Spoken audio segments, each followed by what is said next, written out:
Kwa majina yangu naitwa Musa Ibrahim Kabula, mimi ni afisa maendeleo ya vijana kutoka halmashauri yetu ya wilaya ya Longido. Kuelekea makongamano ya vijana ambao tunategemea kuyafanya tarehe 30 ya mwezi wa 6 mwaka 2026 katika ukumbi wetu wa halmashauri ya wilaya ya Longido, leo hii tumeweza kupita katika maeneo mbalimbali ili kuweza kukutana na vijana kupitia shughuli zao wanazozifanya. Na ratiba yetu tumeipanga, mfano siku ya leo tupo katika shule ya sekondari ya Longido, ambapo hapa tunataka kukutana na vijana ambao wao wakijihusisha na masuala ya elimu. Lakini vile vile leo hii tutapata nafasi ya kukutana na ndugu zetu vijana ambao ni bodaboda na wamekuwa wakifanya shughuli zao kila siku katika maeneo yao.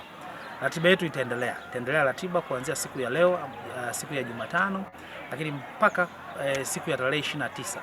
Tutakutana na vijana katika maeneo yao na kuangazia zile shughuli ambazo wamekuwa wakizifanya.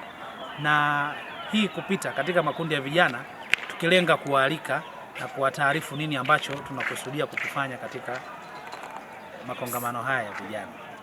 Hivyo basi tunawakaribisheni sana na mtupokee huko tunakokuja. Kila kijana tutakayemuona ajisikie yuko huru kabisa kuwa na sisi, ajisikie yuko salama kabisa kuungana nasi. Tutaendelea kuwahamasisha na kuwapitia mahali popote walipo. Karibuni sana kwenye kongamano letu la vijana litakalofanyika tarehe 30 ya mwezi wa 6 katika ukumbi wa halmashauri ya Longido. Kwa majina naitwa Zufasin. Leo tumepata ugeni katika shule yetu ya wataalamu maafisa maendeleo ambao wamekuja kutuhamasisha katika elimu ya uzalendo. Mimi kama kijana nimehamasika sana na nawaalika vijana wenzangu kwenye hilo kongamano ambalo litakalotokea tarehe 30 mwezi wa 6.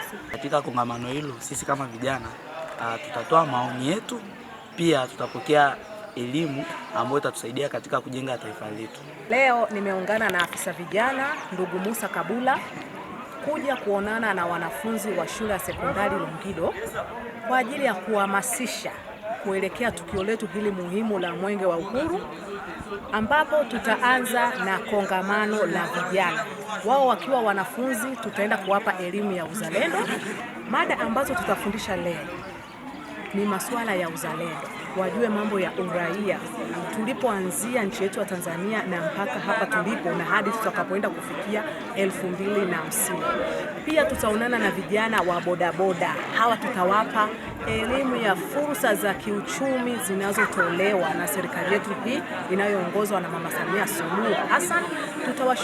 Tutawashirikisha juu ya fursa za hii mikopo ya 10% inayotolewa na mkurugenzi wetu wa halmashauri ya wilaya ya Longido. Tutawashirikisha pia hii mikopo ya 7%.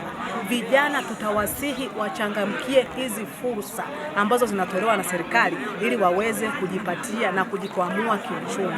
Pia tutawapa elimu ya mazingira, ni namna gani watatumia na kuendeleza mazingira yao wanayoyazunguka katika kujipatia uchumi wao kwa ujumla.